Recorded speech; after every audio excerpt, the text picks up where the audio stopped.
Well, all right. All right, guys. Welcome back to the Friends of Zeus. I almost called it the Zeus and Tom Show. The Friends of Zeus podcast. This is episode number 43. 43. That's what I was going to say. Look for us on Facebook at the Friends of Zeus podcast. I've done no work on it on on Spotify, but that's because I'm going to go back and put it on video. I got into for the beta for that, so we'll have video on Spotify as well, under the Friends of Zeus podcast, and YouTube on the Giants Jack channel. Again, you can just look for us under the Friends of Zeus podcast. And tonight, in light of recent news, I thought it was kind of appropriate that we do a show and just kind of give our views on these mass shootings. Obviously, it's epidemic. I did a bit of research. I'm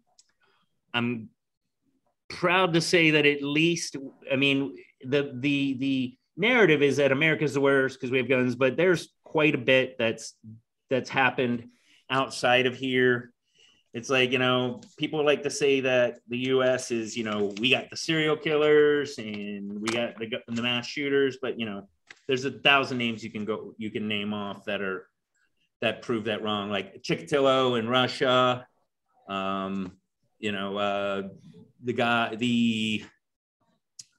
forget his name, but he's like the Dahmer of England, the Liverpool Ripper or something, Yorkshire Ripper. But report. Can you hear me okay? Yeah. Can you hear me all right? No. Yeah. Yes. No. It's all muddy. Sibilance. You guys go. So tonight we're going to talk about that. I sent everybody, what I could. Huh? No, are you talking about serial killers or no? We're talking about the shooters. I was just kind of remarking on how the there's a lot of vitriol out there that says that America's got all the worst of all these violent. Oh yeah, no, and it's not true at all. But recently there was this kid in Oakland. Where was it? Was it Indiana, Ohio, something like that? I believe it was Illinois. Illinois, okay. And it just really... Or Michigan, one of the two. Yeah, I know it was Oakland. The first thing I was thinking was... First off, California. Yeah. But it's alarming, and I think there's a lot of stuff that we can talk about here. I sent everybody some information just so we could have a few that we could kind of reference. I sent you guys... Elliot Rodgers' manifesto, which is ridiculous. I did some research on this guy. His name is Andres Breivik. He was the guy in Norway that just to kind of get the ball rolling, prime the gears. He was the guy. I think it was around 2012. He blew up like a government building, killed 6 people there, injured 2. And then he got onto a ferry and went out to this island that was like a summer camp that was funded by the Labor Party there, which I'm assuming, since he was very far right, that it was a far left kind of organization that was funding it. And he proceeded to kill... I want to say he killed 69 or I saw a couple numbers, 69 or 77 people, and then injured like another 40. And he did it meticulously. This was a terror. He literally, it was over an hour. He just walked around on this island shooting people as he saw them. It was a vicious act. And later on, he surrendered to the cops because he's excuse my French, but he's a fucking coward. The act alone says that. But then he comes into court and he does the old Sieg Heil, the salute, the Nazi salute, and proceeds to say that it was a a vicious act. It was along those lines, but necessary. It was just a horrible human being. And, you know, I do actually have some feelings on these things. This guy is obviously a piece of garbage. There have been a few that I've seen in history where, like Chung Lee Sun, I think that's his name, the guy at Virginia Tech, who reached out for help over and over and over, and then he went off. And this is not to say that he's a good person or anything like that, but I find in a lot of these cases that the ball is dropped quite severely. Like for instance, with this kid, this kid that just did this, they came to the school, the parents came to the school, talked to the school, and left him there. The teachers, apparently one of the teachers saw this gruesome picture that he drew, and another one saw him looking at ammunition on his phone. Wait, I mean, what's that? Just for the sake of the audience, we're talking about the most recent school shooting. Yeah. Okay. The kid in Oakland. Yeah. I mean, balls were dropped all over the place. And it's, for me, yes, they are guilty, but we as a society are just as guilty. If we don't have laws in, I'm going to say things because I can't think of the right word, but we don't have anything there in place to address these as soon as it becomes a fear, it's on us a little bit. These parents, in this case, do we want to do that? I mean, what's that? That's where it gets a little bothersome to me. Yeah. I mean, I understand, okay, if they're doing something wrong, you know, there's something actually punishable, but I don't want to get into thought police or checking somebody's DNA to see if they're predisposed to be a killer and locking them up before people actually do anything, because we got to be careful about how you approach that aspect of it. Minority Report. Yeah, it's a sticky widget, but man, you know, there's plenty of situations where you have checklists that you go over to assess the possibility or the risks. You know, well, the checklist needs to be fair, though. It can't just be, are you a male? Are you white? You know, that can't be like part of the checklist. Right. But if you're drawing pictures and saying, I am deaf, here I come, you know, okay, if you're torturing like you cats, go home and get a doctor to clear you. And that's kind of what this kid did. And then dad, after the fact, calls and says, I think that's my son. Mom texts him and says, you know, please don't do it. And again, I think it was after, but it was just this weird disenfranchised, like it felt like they were more worried about how it was going to reflect on them. Well, are we talking about the kid now, or are we talking about the parents? The parents. Okay, because the parents, apparently the neglect of the child goes back to way before this incident. So the parents definitely are not the best parents in the world based on what we know. Fill us in, because I haven't read the backstory on this guy.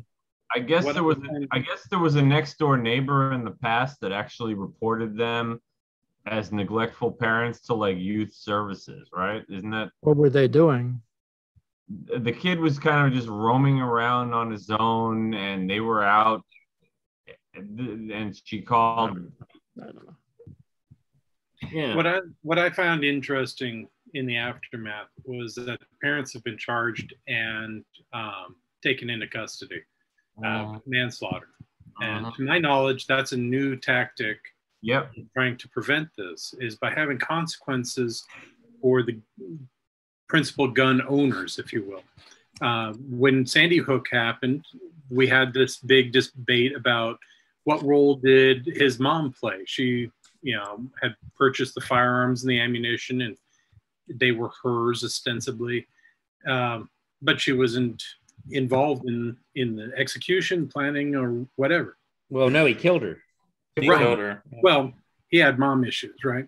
Yeah. But the point is that he didn't come by the weapons himself, right? They belonged to the parent. And what responsibility did that person have? Obviously, post facto, she was dead. There wasn't much to do about it, but there was plenty of discussion about, what part of the blame settled on her shoulders. So I find it interesting that this time, at least somebody's trying to make some forward progress. Yeah, and I'm but doesn't it go from civil liability to the fact that they jumped to criminal so quickly? It is a new precedent, like you said, and like if I loan my car keys to Zeus and Zeus gets drunk while driving, and I kind of knew that he had an alcohol issue, and he takes out 3 people, do I go to jail for that? Like, that's the issue here. But I think because he's a minor and they are the legal guardians, like, I think that comes into play too. Like, they're trying to come up with something to do with these kids that don't actually own the firearms. Like, why this case is unusual because the parents, they purchased the gun for the kid as a present. I didn't hear that. You said that earlier, and I didn't hear that they bought the gun for the kid. I heard that too. They did. Yeah, they did. I heard that they just bought a gun. And No, they told him bought about it. That's what everybody heard at first, and then it came out that they had bought the gun for the kid, which was legal. I got a problem with that. Could be a straw purchase. I mean, he's not. Yeah, I don't know what the laws are in that state for either handguns or rifles, right? So you literally cannot buy it for them. The person purchasing it is the one legally bound to what happens with that weapon. Yeah, and at the end of the day, that's just a statement. Ownership is, or what is it? Possession is 9/10 of the law. So I guess he does own it. But point being is they could say that all day long, but unless they had some form of doctrine that said this gun is for our son, that could be put up as evidence. I think it's hard to stick that one to him. The thing I find interesting, so I kind of do like I don't know about jump to criminality for the parents, because I think that, Klebold, she did a TED's talk. We all know who Klebold is, right? Mm-hmm. Klebold's mom did a TED talk, and she was like, I'm not in so many words, but she didn't have a problem with him being dead. He did a bad thing, and he should be punished severely for it. It comes around. I've heard in more recent years that there's been a little bit more research into that, and that Klebold was kind of just a big dumb oaf that was just following the lead of the more charismatic what's his name? Eric Harris. Or do I have a background? Do I have it backwards?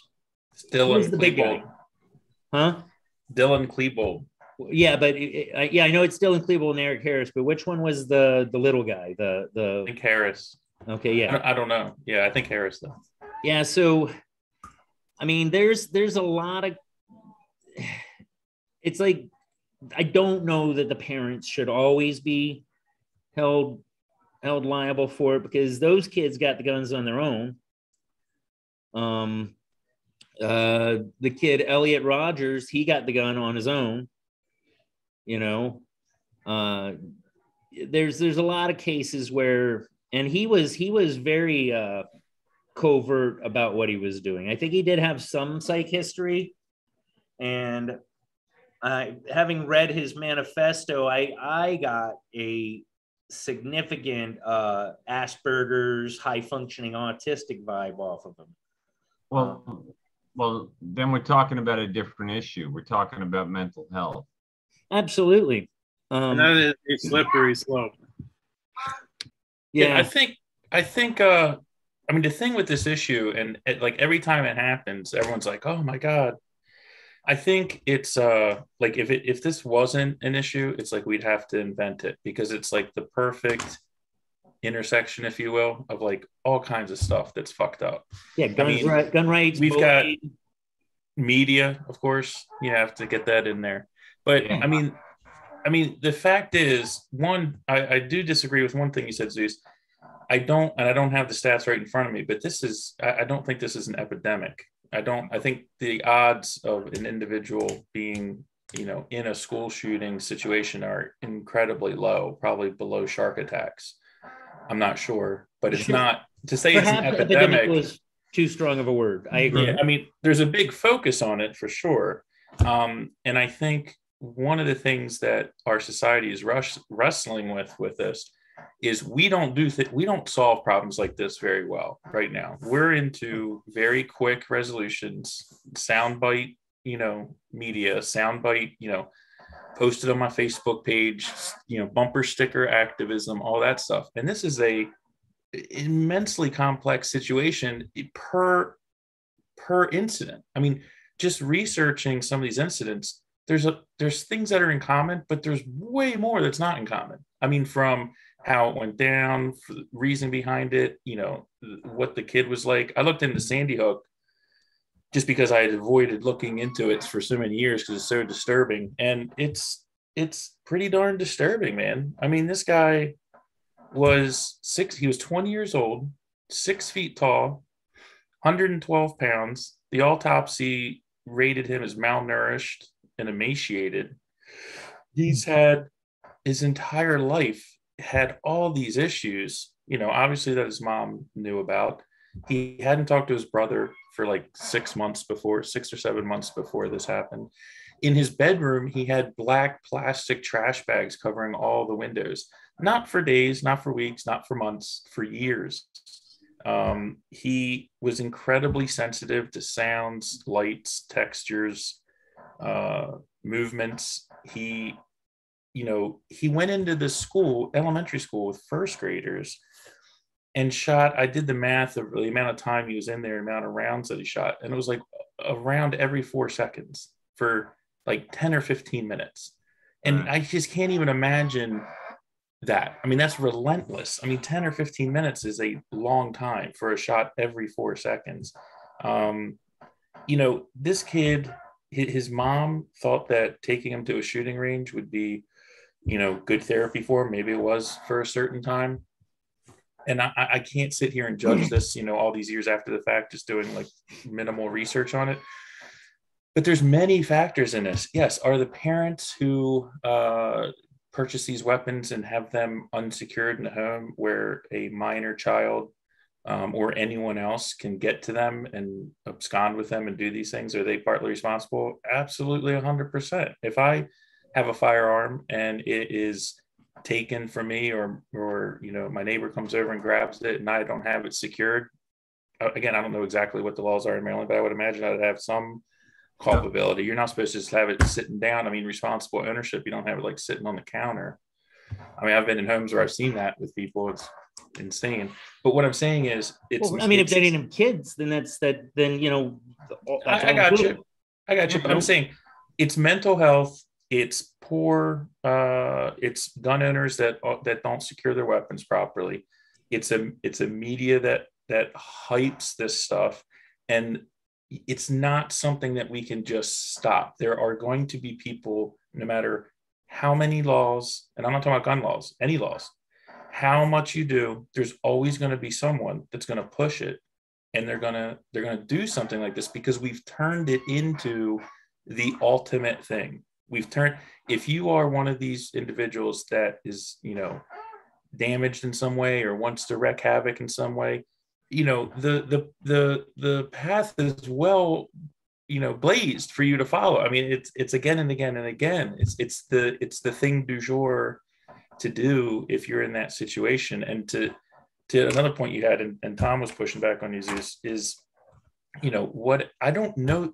This is not an issue with the government, and I'm not being anti-government. I'm saying this is not a situation that is a top-down solution. This is a individuals, you got to look out for each other. You got to look out for parents that with their kids and make sure that they're getting the support they need. It's complicated, and we hate complicated solutions. I'm not hardlining on it, but what I'm saying is that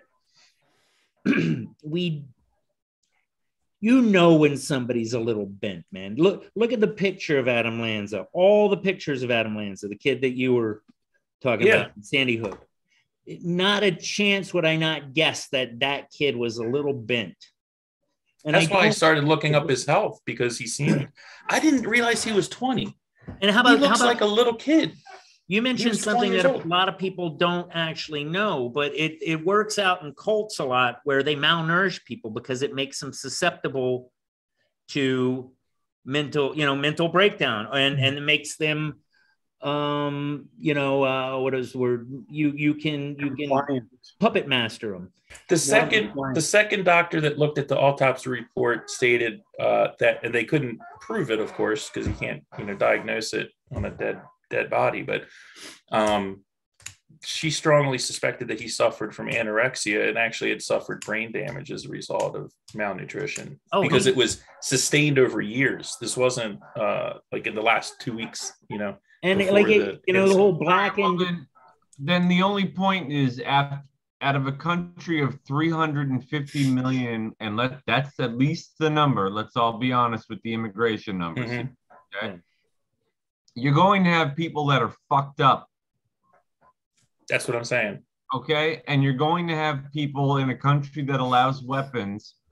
They're going to be armed sometimes by mom and dad, and they're going to be fucked up on this side. And every now and then, those two things are going to come together. Perfect storm. And because we have an imagination, and the worst thing that we can imagine is our kids going off to school, okay, and put into a little fish tank, and one of these XY fucked up individuals going to that school. The numbers are, like Mike said, the numbers are still astronomically small compared to your average gun violence in the country. Like, more underage kids are taken out by gun violence in Chicago every weekend. Yeah. Okay, but this is a story because the kids go to school, they swear the Pledge of Allegiance, and we trust the system, and the system lets them down. In one small town, in one state, every 6 months?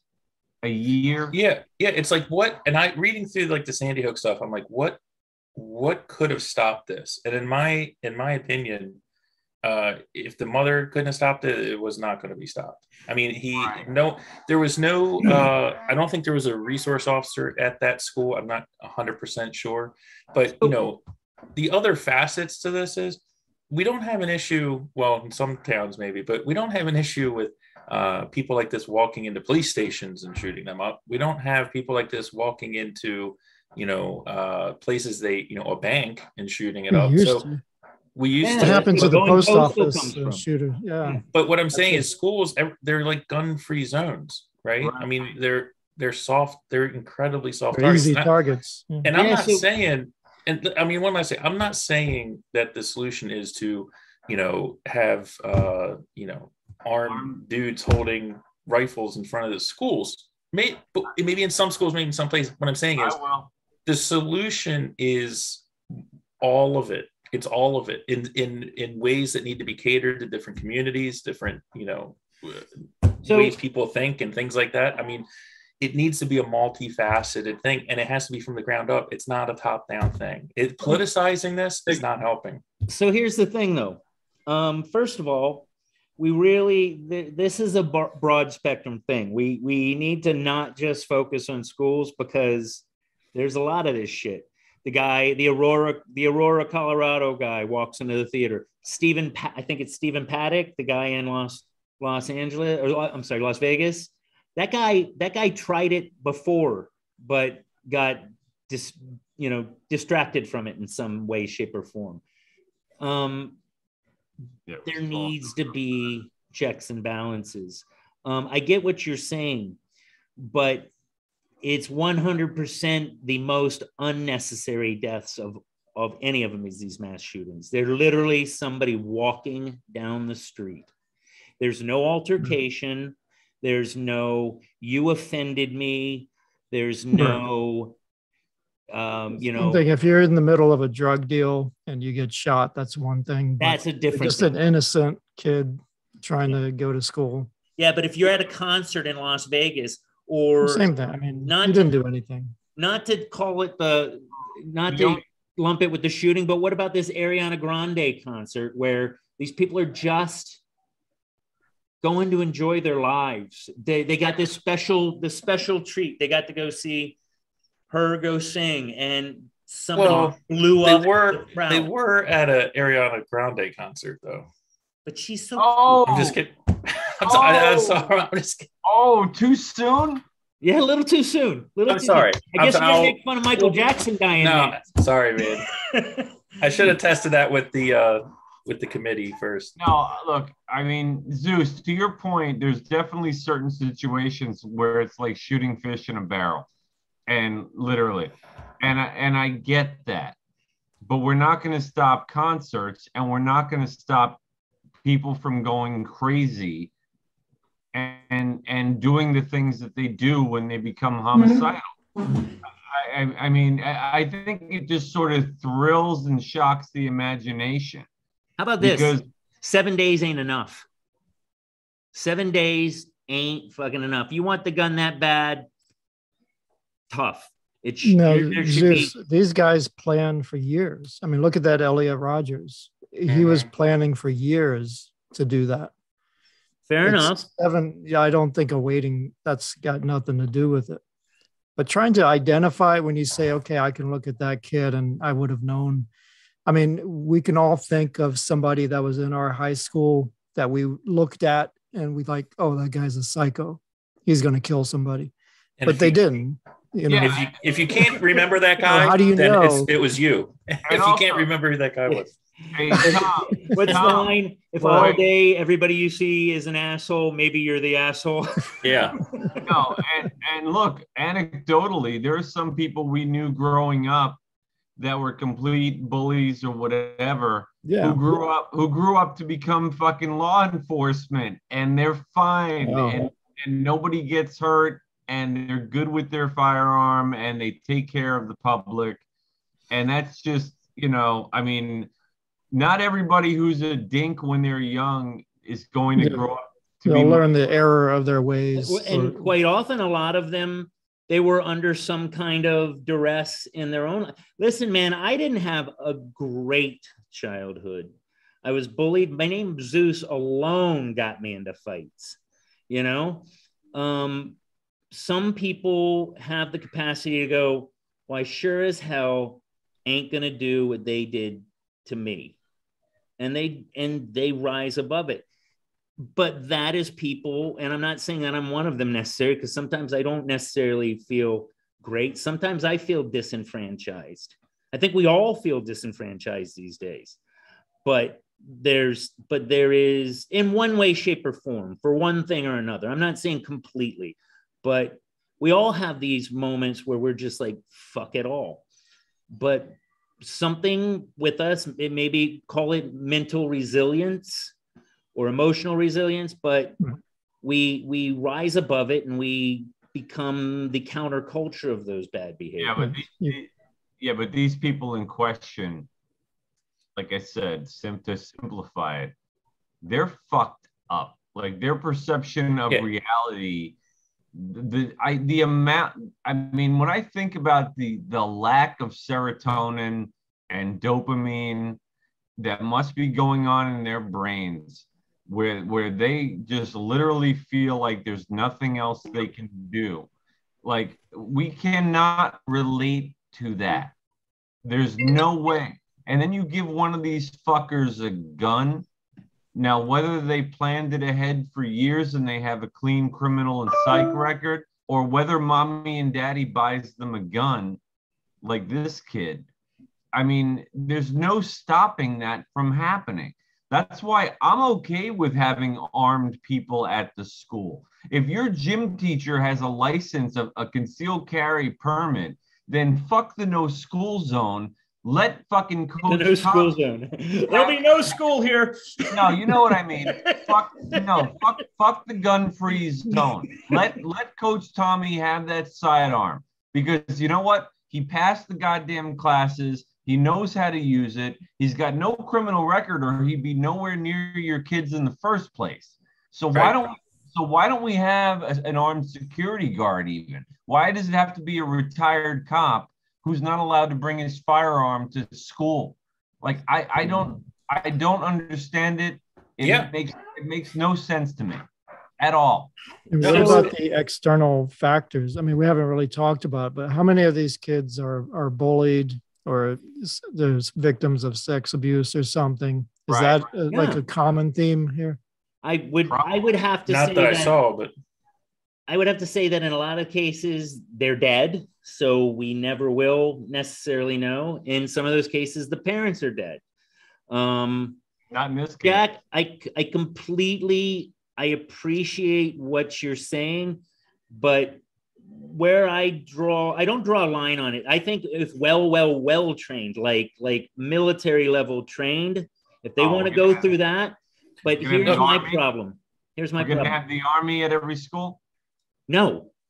But I'm saying if you're going to have somebody that walks into the school, kids still get raped by their fucking teachers, man. What they can get by with that, and they never got arrested. So I'm not arguing with the sentiment. I want my kids protected all day long. I want that.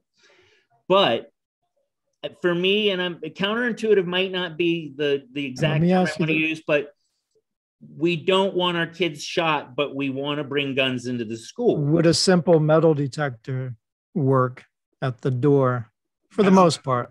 I know you can get it in a window here or there, but like this kid, the last one, he had it in his backpack. Yeah. So that would have been caught with the metal detector, right? So something that was said that I actually, a lot of inner city schools do have the metal detector, don't they? Mm-hmm. Right. Maybe we need to. I mean, that's a policy we can do. We just have them, across the board. Yeah, but didn't that happen in Fort Worth, where the kid still managed to get it through and he shot it? I mean, where there's a will, there's a way, but it would cut back on just some of the, when you're just that you just want to charge into the school with a gun. They'll find a workaround, though. I mean, and if they'll find a workaround, and if the person who's manning the metal detector isn't armed, it's pointless.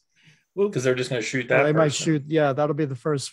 That's what happened. They shoot the metal detector. Shoot the metal detector itself. I mean, there's one. I found this one case when I was looking into the Sandy Hook thing, which I thought was interesting, just to bring it up, just because of how long ago it was, and we have this tendency to think that, it's just now. Like we don't look to the past, and I'm not saying things aren't worse now, but this was back in 1927. Bath Consolidated School in Bath, Michigan. This guy who was the school board treasurer, who's 55, he spent months doing this. He set up well over 500 pounds of dynamite in the school, lower level of school, at his house and also his truck.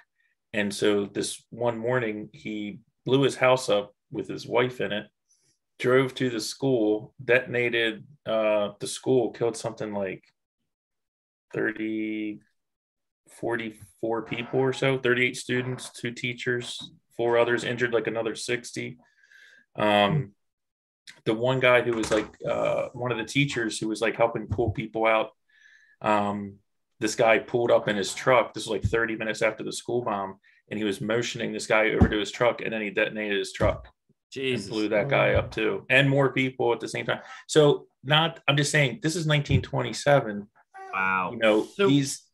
I'm just saying this sort of thing, to the point of not to be, I'm not a fatalist. I'm not like, well, it's going to happen, so you just have to lump it. I'm not saying that, but it is unrealistic and I don't want to have the thought experiment of what laws can we enact where we can guarantee this will never happen, because I'm more afraid of living under that than I am. this. So here's my thing. To be honest with you, John that would has be a extreme. story. John has a story that I wanted him to tell us about. And I went to the first school shooting that I ever heard of was at a school that I was going to go to the day that it happened. It was the day before it happened. I decided I dropped out. Look at me now. Wow. But I dropped out, and then like 2 days later, and I knew one of the kids. It was in Pinellas Park, Florida. You guys probably don't remember this one. It was 2 kids. They shot like a principal and a couple other people. But it's frightening to just even think that I could have been there. But that's even interesting because I want to say it seems like it used to be like targeting the adults a lot more, and now it feels like there's a lot more of their peers. It's evolving or devolving, whichever you want to call it. I guess a little column A, little column B. But mental health is definitely part of it. And on that note, I wanted John to tell you guys about his experience, because his is one that's pretty fresh in everybody's memory. Do you want to tell him, John? Yeah. Throughout our discussion, one of the things that keeps coming up is we go with naming the assailants, right? Mm-hmm. And one study that I really latched onto, especially after this story I'm going to tell you, was to eliminate. Hold on, I'm sorry, John. Michael. Sorry, guys. All right. To drop the assailant's name from the narrative.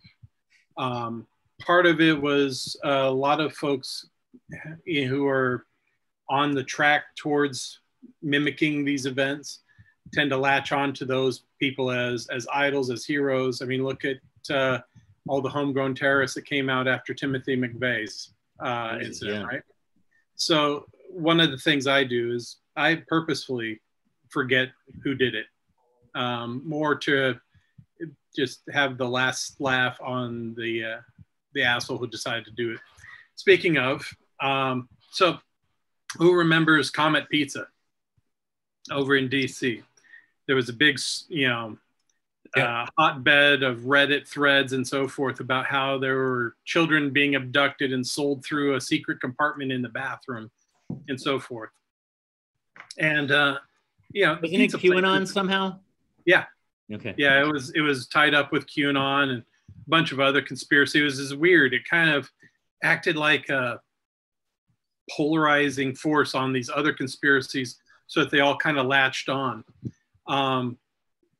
So I took my kids over there. The owner was having a really hard time because his phone's ringing all the time, but not for orders, and people come in to help support, but he's just getting killed in the market.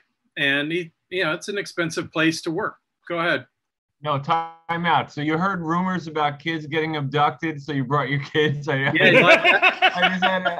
was going to say something. How much for the little boy?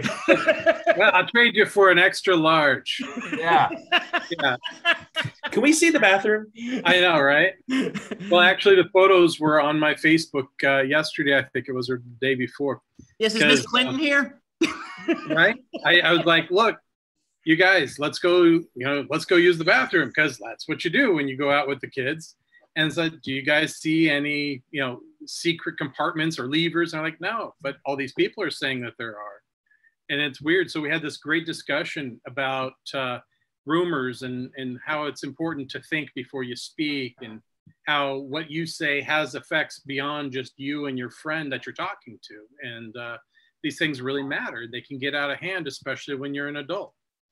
And, there were all kinds of banners and stuff up. People would sign in support of the owner and sorry this is happening to you. And so we ate until we were ready to burst. We played some ping pong. But you were like, no pictures. Yeah, right. I took a shitload of pictures. And then we went, we were done. So we walked out the door, and I'm getting this really weird vibe from this dude walking in. And turns out that was the guy. Huh? You saw him? Oh, yeah. Whoa. Yeah. With my kids. my PTSD hackles were up, and took them into the next big brick building, which happened to be a bookstore. And we went in there because I was just, something's not right. And next thing you know, he's taking the place hostage, looking for these kids who are being sold to, sentient alien lizard people who secretly run the world. Reptilians. They're called reptilians. Okay, I'm sorry. I didn't mean to offend you, Zeus. Wow. So, yeah, guy squeezes off a couple of rounds in a pizzeria, and wow, because he's driven by this just rampant stupidity. Yeah. So there I am with my kids, teaching them about the power of rumors when we're living through a, albeit small, moment in history that really drove it home, And then I went back the next week when they were cleared to open again, and bought pizza enough to take home because the point of the whole trip was to support this guy who's been unfairly accused. And then all this happens and just makes it even worse. Good on you. So when it comes to the... I'm sorry. Yeah, that's 5 years ago. No, but was that when, and I just don't recall. I mean, I remember the incident, but was that when that guy walked in with the gun? Was that like the first kind of like violent thing that had happened there? Was everything just kind of, or were there other incidences? I don't think that was like come in and be assholes, Yeah, that kind of thing. But no, there wasn't any violence before that. I would say it's definitely the first time I heard about QAnon. Mm-hmm. Right. It really brought a spotlight on all of that, didn't it? Yeah. And that's always been the way with terrorism. It's the action isn't supposed to be in and of itself. It's to emphasize a message. Now, the school shootings, draw attention. Yeah, the school shootings are a totally different animal because those are kids with access to guns whose brains aren't fully formed because they're teenagers. And that's, anybody who's taken psych or nursing knows that their brains are cross-wired, right? I'm just saying. Yeah. Wait. Time out. Does anybody here know about psych or nursing? Not really. As in fact, in a couple of days, I most certainly might not. Yeah, that's funny. It seems like something we know about. You're a baiter, but you're not a master baiter. Well, hey, John. I'm more like an apprentice baiter. So what happened? Did you leave? Did you stay in that other building until things were cleared? Once the cops came in and they were cordoning off the area, I ducked out with my kids. Like I said, being a combat vet, there are places that I don't want to be in, and I know it before I know it. So wait, I got a question too. Yeah. Wait, time out. So you were trying to be nice to this proprietor, okay, all right. So now that your kids were almost involved in a shooting, have you stopped being nice to people completely? I'm probably a bit more of an asshole, yeah. All right, good. You live in Hawaii, right? Right. I think it's got to be hard to be an asshole when you're living in Hawaii. I don't know. It's easy to get sand in places it doesn't belong. That'll make anybody cranky. And after all, I'm sure you get called Howley all the time. It's got to get it on. I drive a heater and I go with my surfboard on top, so it's not really. I don't stick out as much as you might think. All right. Well, wait a minute. God bless you for getting through that alive. For one thing. Thanks. I'm glad you're not as nice to people anymore when they get bad Yelp reviews. Just let them go under. It's fine.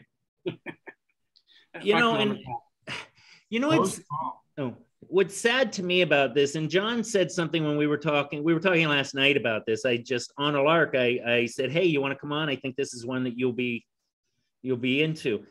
And I didn't used to be, but over the years, I've gotten this sense of vigilance. Probably since 9/11, like there was a time where I would have run from, and now I'm a run to the fire guy. there's a lot of situations that I get involved in where I have to do that to protect people around me. And I get fearful of, like, if my kid was in the school and there was a guns going off, they're gonna fucking have to hold me down. They're gonna have to hold a gun on me to keep me from getting in there and putting my fist through their face. Hands down. And John said pretty much the same thing. It was like, he's lucky I was not there because he'd be dead. And I promise you, if it was me too, I would revel in pummeling anybody that put my kid in danger. That being said, that's sad, because some of these kids, although they did the act, it may have been based in a place where they no longer had control over it.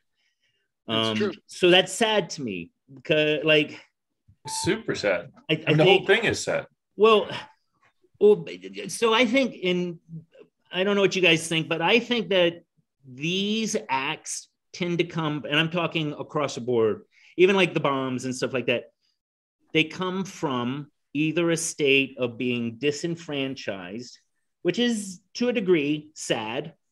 You know, you don't feel like you're part of everything around you. You feel, displaced. That's only going to get worse. I agree. COVID is not like psychiatric pain, emotional damage, mental impairment.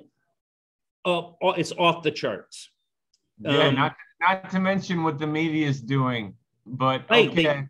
They're feeding it. So the other thing is mental health, obviously, but the worst one, and the one that scares me the most, is rage.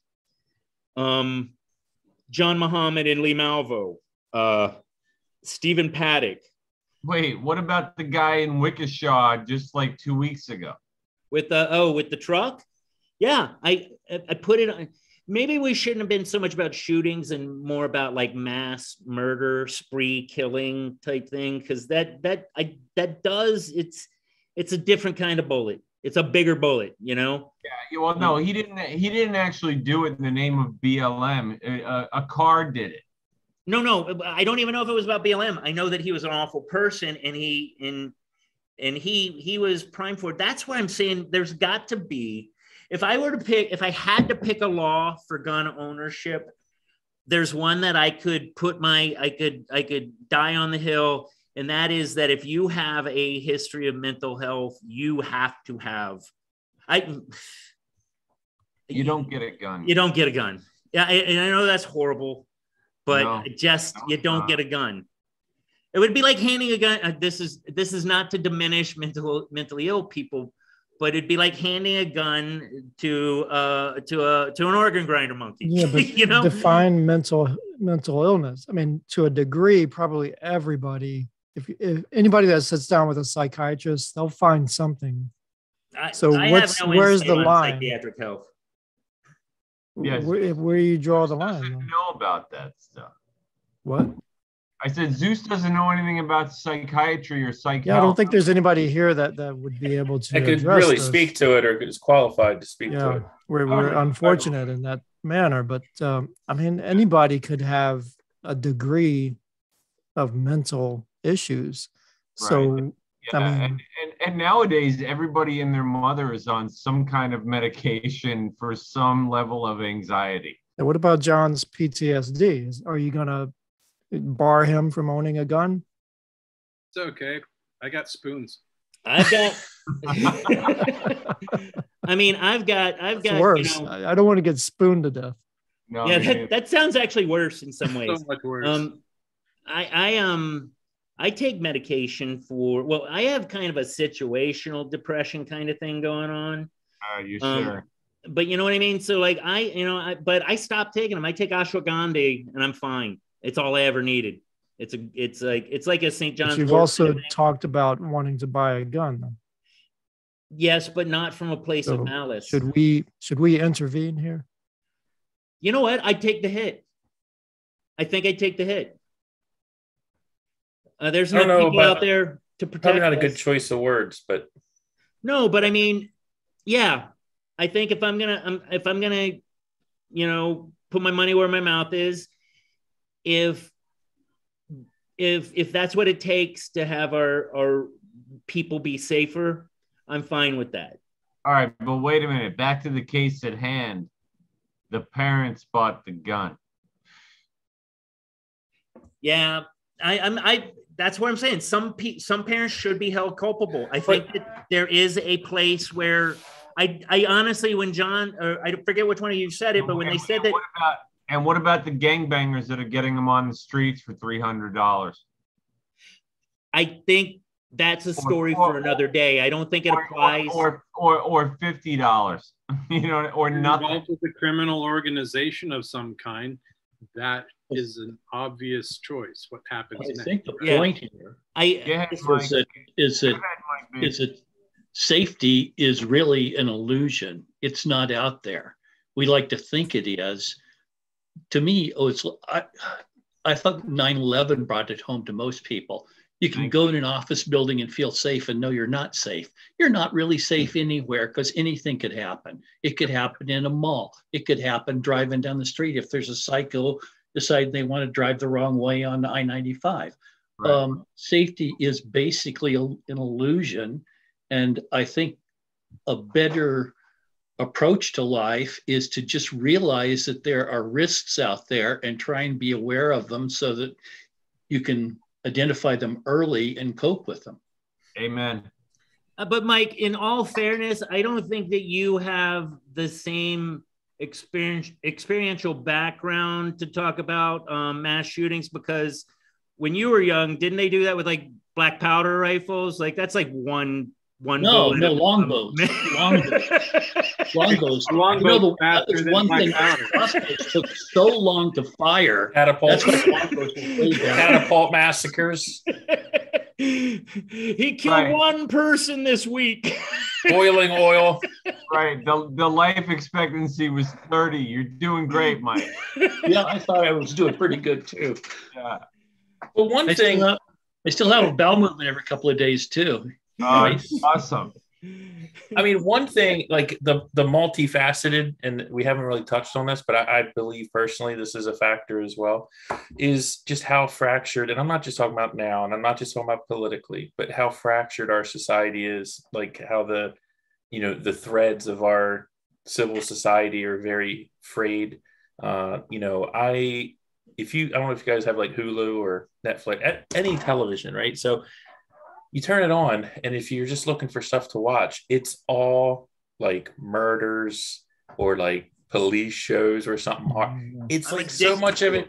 And I'm not talking about horror movies, Jack, and I like horror movies too.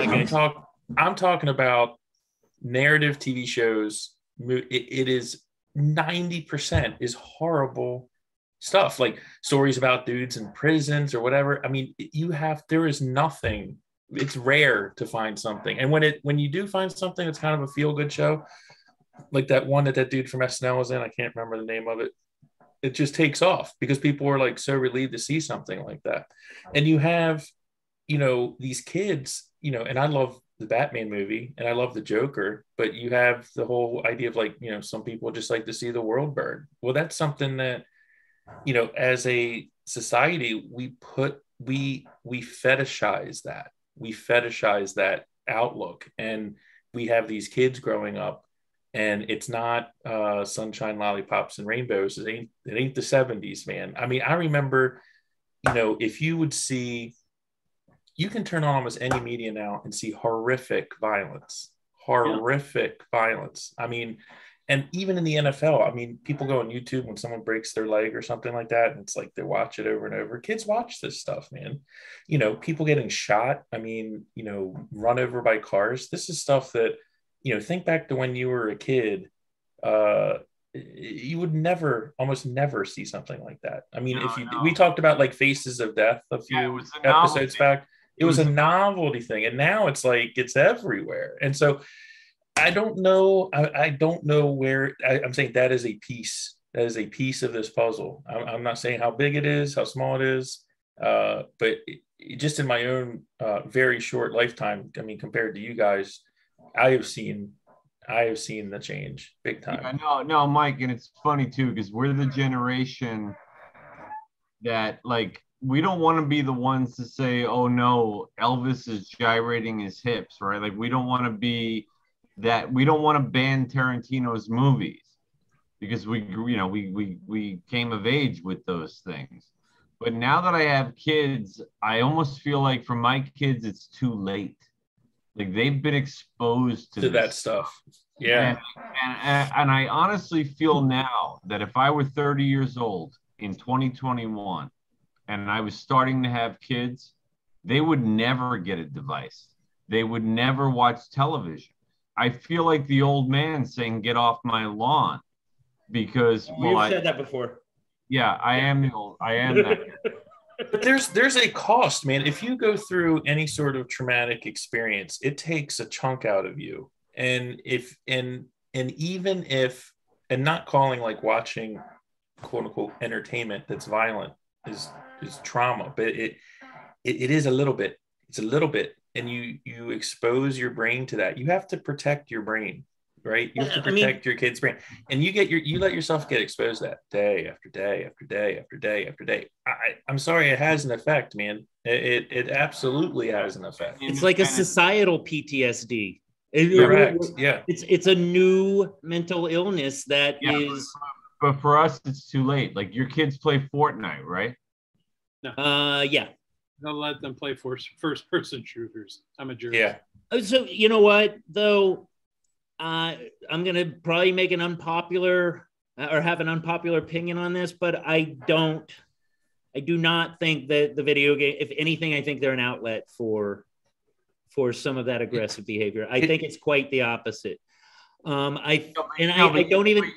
I'm only jumping on Mike's point that our kids are exposed to violence more than we were when we rented Faces of Death when we were 15 years old, and we were like, "Ooh!"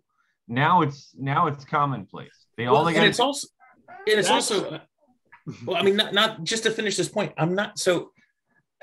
It's the graphic nature of it. So if you look back, I'm a fan of like fairy tales, like old like Aesop's fables and stuff like that. And if you look at a lot of the 20th century like nursery rhymes and fables and things like that, and you look back at their like 19th century origin stories, and they were incredibly horrific, a lot of them. I mean, like really, but it was written, right? It was in your imagination. It wasn't like seeing someone's head blown open or something like that, which is what we have now, where the imagination's like totally taken out of it. So I'm not a Pollyanna where I'm like, well, everything has to be the days of the hippies and super fun happy time or something. But bad. But there's a difference.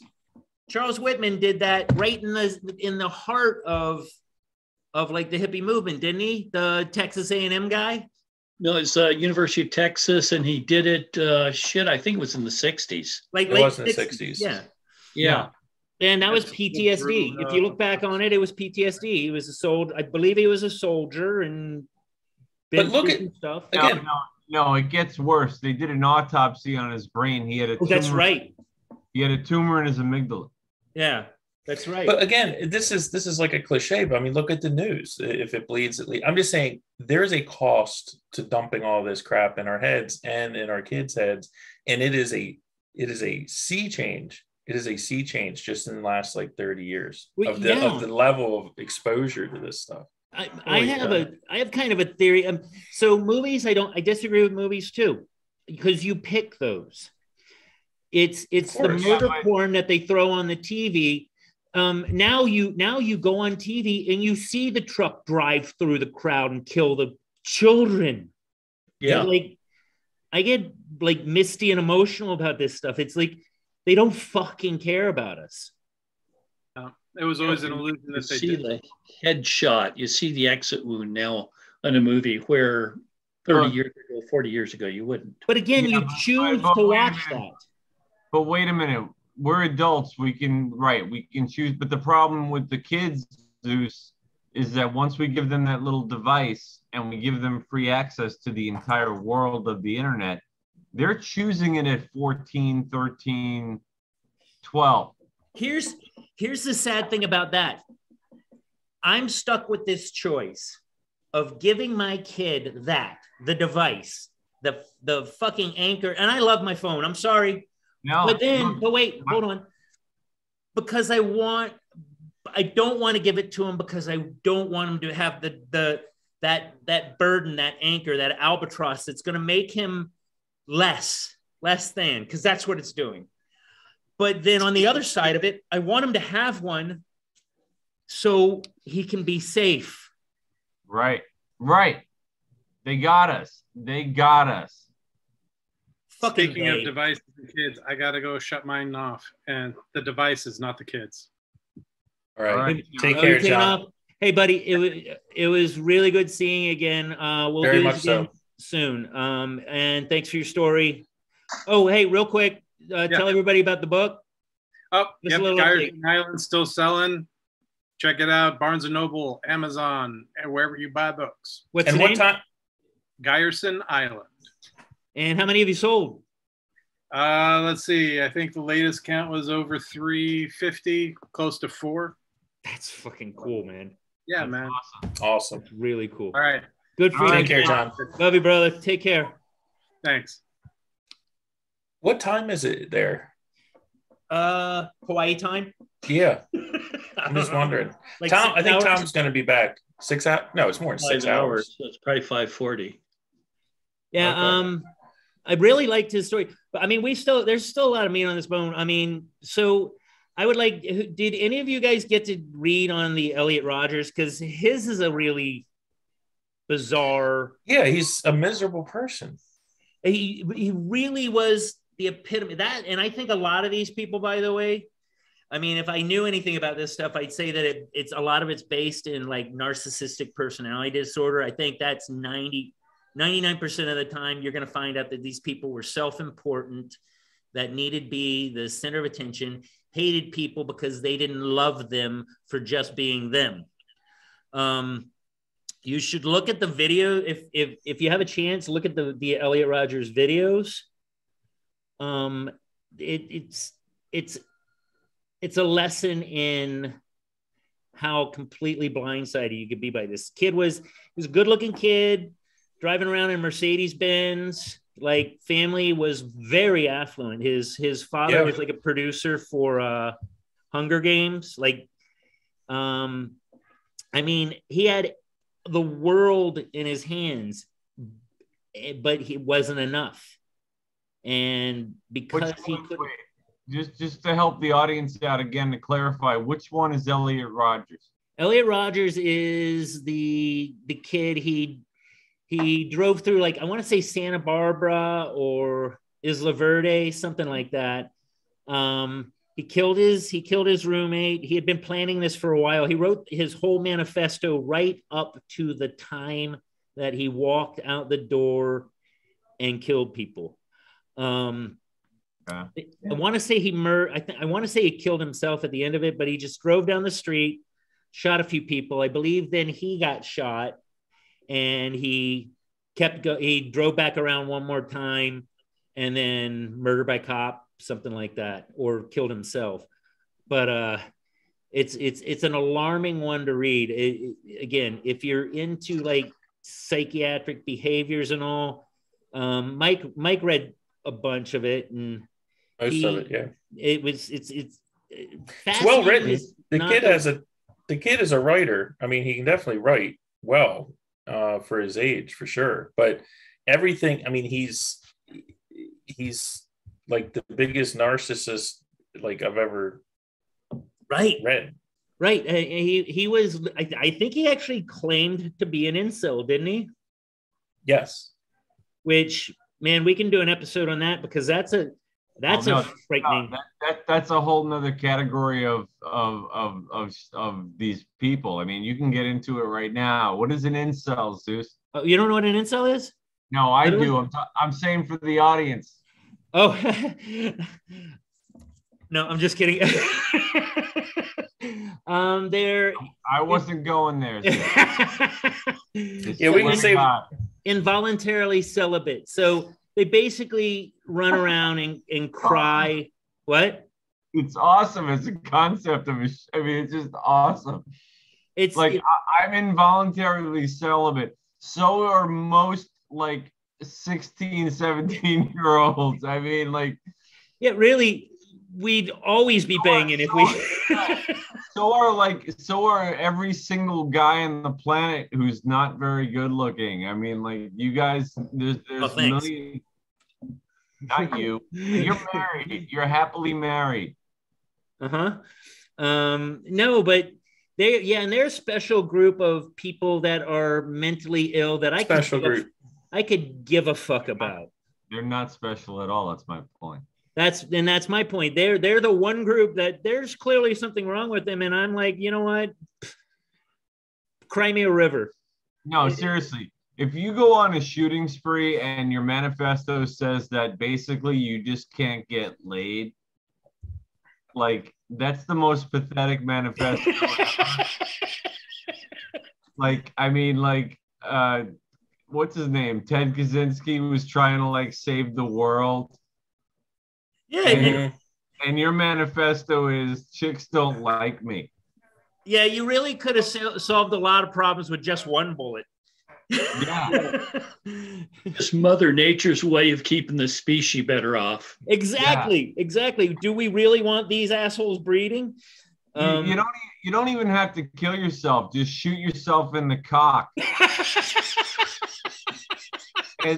and then it's not going to matter. Have we started recording yet? I was just wondering. There's nothing wrong with it. There's nothing wrong with it. That's going on the highlight reel. Yeah, okay. You know what's odd? As fiery as the subject this is, I don't think any of us have said anything that was gonna have to be edited. No, I think it's a safe one to hate everybody in. I think Mike had that one joke earlier that's about the only thing I thought might be offensive. But yeah, that was offensive. No editing this week. Yeah, we don't. So I don't know if I quite finished what I was saying. I was kind of going off on a tirade, but I feel like when one of these things happens, that I just picture, I picture somebody in a room licking their lips, pulling their bundles of money, laughing and smoking cigars with the other villains that are in the room and saying, this is going to sell bread and toilet paper. You know what I mean? There's a disconnect, man. There's a disconnect with the people up there. And I'm talking media, obviously. I think we've made it clear that we're not fans of the media on a lot of levels. And I find it appalling. I honestly, never mind. I was going to say something that would probably incriminate us later if something happened. But I feel like somebody is going to get disenfranchised enough that they attack a media outlet. I think it's bound to happen. No. Already happened. When? Oh yeah, it did. In Annapolis, the guy shot up the Capitol Gazette. Also during the BLM riots, they actually deemed to attack CNN. Yeah. I'm talking something a little larger scale. I think somebody's going to do something really bad. I think it's going to be our next 9/11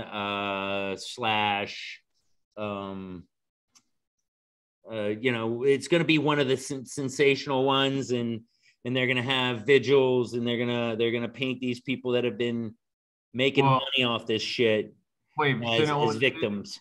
This is different now. Now you're segueing. If you're talking about terrorism, you're talking about terrorism, not the lone shooter guy. Fair enough. Because they're actually trying to categorize this shooter in Michigan? Yeah. They're trying to categorize the school shooting as domestic terrorism, which I find totally objectionable and political. Yeah, absolutely. They're trying to link the Second Amendment to this guy. Basically, his mom liked Donald Trump. Oh yeah, I remember. I heard about that. Ergo, this is domestic terrorism. It's such manipulation by the media. It's absolute bullshit. Again, I've said it before. I don't believe that there are conspiracies. The old adage of 3 people can keep a secret if 2 of them are dead. I think there's choreography. I think people plan for shit to happen. They don't, there's going to be another school shooting. There's going to be another bomb in a school. These things are going to happen. And what they do is they plan for it and they throw the spaghetti up against the wall and see if it sticks. Right. But the bottom line is terrorism is violence used to instill fear for a political or ideological gain. This kid was out of his fucking mind. Yeah. Again, it comes from disenfranchisement. It comes from mental illness, and it comes from rage. Right. And you can actually even, like, if you look at them, you can point out the ones that are rage. Stephen Paddock, the guy in Las Vegas, rage. Adam Lanza, mental illness. Well, rage is part of mental illness too. I mean, but I think we do well to categorize it, because we feel rage sometimes when we've talked about our rage against certain things, but we don't act upon it. It's uncontrolled rage. How about that? Yeah. Okay. I mean, do we put Lee Malvo and John Muhammad into this category of mass killers, or is that more of a serial? Probably more like sociopaths. Yeah, I don't know how much he was enraged, but well, I mean, he's definitely disconnected from the human experience. That's for sure. He corrupted a child. That's what I'm saying. And he did it all, if I'm not mistaken, simply to cover up the fact that eventually he was going to kill his wife. That's the theory. That, for me, that's rage. That's controlled rage. Yeah, it sounds pretty premeditated to me. Yeah. I don't know about rage, dude. Well, the guy in Norway, man, he planned it for months. He blew up a building and shot he shot 100 people, basically. And it was rage. So one thing, and just getting back to, like, being on the lookout, you can't be on the lookout. Like, you can't judge someone from afar that you don't know, because things have to be in context. But if it's your kid, your neighbor, your friend, your parent, your sister, your brother, then you absolutely have a duty to intervene and find them help, or help them yourself, or do something, because that's the only way we're going to be able to fix this. This kid, one last thing about this Sandy Hook dude, they found a spreadsheet that he had been working on for years. It was his death list or something, right? Well, it was a list of every mass murderer he could find in the world, and it went back to 1786. Jesus. Up to present day. And there were well over 500 entries in there, and it wasn't hidden, right? So it's sort of like, I don't know. He was doing research for a book, Mike. I know, right? Well, I'm just saying, you can't live your life with blinders on. You have to be aware of those around you. It's like, and I use this analogy a lot. It's like when you're on a plane and they say if the oxygen mask drop down, to put yours on first. Yep. And the reason is so that you can help other people. That's life, man. That's every day. Like, you have to take care of yourself so you can take care of other people. You have to look out for the people that are around you. But again, it sounds like Little House on the Prairie, but you talk about how to solve this stuff. That's how it gets solved. No, Mike, I look at it more from a horror movie paranoia perspective. You have to look out for other people. Yes. It's not. It's not like some positive kumbaya thing. It's you have to do it. You have to fucking do it, because you never know. I mean, I'd like to, well, for instance, if you were to look at my search history on my computer, I look up this shit all the time, right? I'm always interested in it. I have a fascination with psychology and serial killers. You and I always did.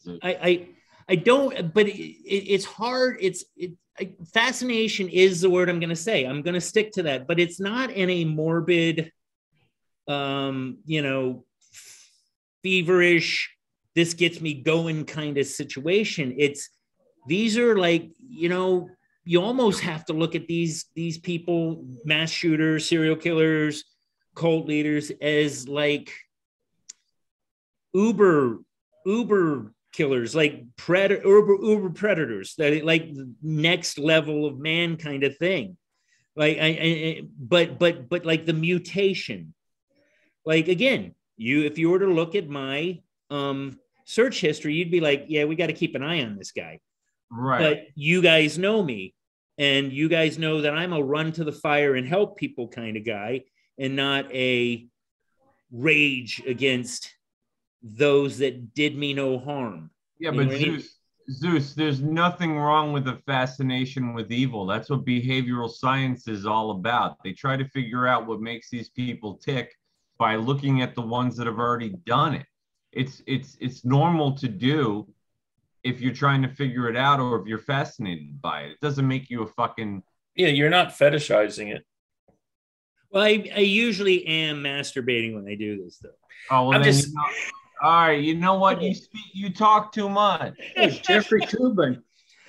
Yeah, Jeffrey Toobin. No, I mean, jokes aside.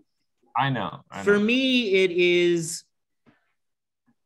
I want to be able to prevent it. I want to find that Rosetta Stone moment where I go, oh yeah. No, you want to profile people. That's what you're doing. I totally get it. Yeah. No, well, how am I profiling somebody that's already profiled? I'm reading about stuff that's already. No, you said you want to prevent it. So in other words, if you fair enough. Yeah. You know what? If you run into a neighbor who's showing the signs, you want to be able to call the cops and be like, "Why are you setting that small animal on fire?" Right. Right. There's nothing wrong with that. There's nothing wrong. No, it comes from a good place. Well, one of the neighbors tried to do that on the parents of this kid. I mean, that happened. Well, and that's where I blame it on society. Nobody wants to offend anybody. But you can't. I just got to jump in. I can't stand it when people say I blame society, because it's a cop out. It's like you have to name what it is, and what it is people not looking out for each other. It's not society. Society made me do it. Society, who's society? We are society. Okay, and but to not act, I'm just saying is to act. What I'm saying is, if I know that I am keeping an eye out on my loved ones and those around me and those I work with, and I'm attuned to things, and something like this happens, I don't take blame for it, because I'm keeping my little part of the tide pool in order. I can't keep the tide pool in Michigan in order because I'm not there and I don't know those people. So to say it's society it's a cop out. It's the people, and I'm not saying they're at fault criminally. I'm saying the people who are around this kid and his family, and I'm not trying to guilt trip them, and I'm not saying they're guilty or whatever, but it's a lesson that everyone needs to look at this and be like, Jack, with your teeth, it's killing me. I'm sorry. What happened to you, man? You had surgery or something? No, I had fillings put in my front teeth because an old filling fell out and I had a gap. Oh, gotcha. And my front teeth looked really good for about 24 hours. Then I had a burger on white bread. And now my gap is back. Oh, yeah. Yeah, it's gone. I swallowed it. Whatever the filling was. Man, you shouldn't do that. You shouldn't do that, Jack. I didn't mean to. It was really interesting what John said about not knowing their names, but I don't think I can do that, by the way. Yeah, I try not to use their names. I don't think I did. Yeah, but I mean, I know all their names. Right, but you don't have to publicize it, I guess is his point. Like, which I agree with. He's an interesting guy, and that story was great. I loved his story. I did want to ask Mike, you've been kind of silent. Do you have any, like, from when you were younger, any situations that were like this, or even like back when you were in the Korea? Like, yeah. Okay. First of all, just so everybody knows, I was not in the Korean War. I'm a Vietnam era kind of guy. Oh, sorry. Yeah, that's okay. Yeah, I missed the Civil War too. Damn it. Not the Civil War. I was gonna say, man. But he was watching his programs. What I was noticing though, and I thought perhaps the key point that several people made was about it's the pervasiveness of violence, not just film, but every place else. And I kind of think, I think you're right. It's both an outlet, but I think it's also changed so much. If you want to take an example, take the original, well, let's call it the original Dracula movie that came out in 1931. And then take the remake, the Hammer films, which I think was in like 1959. It's like the Boris Karloff and... Yeah, so basically it went from Bela Lugosi, who was kind of a freaky looking guy in evening clothes. You never saw him touch a woman's neck. You saw him bend over and get close. You never saw his fangs. You never saw his fangs get stuck in anybody's neck. You never saw any blood. Right, and then Christopher Lee. That's Christopher Lee, who, by the way, did you know that he was in the Special Forces in World War II? Yes, I heard he was a badass. He was wait a minute.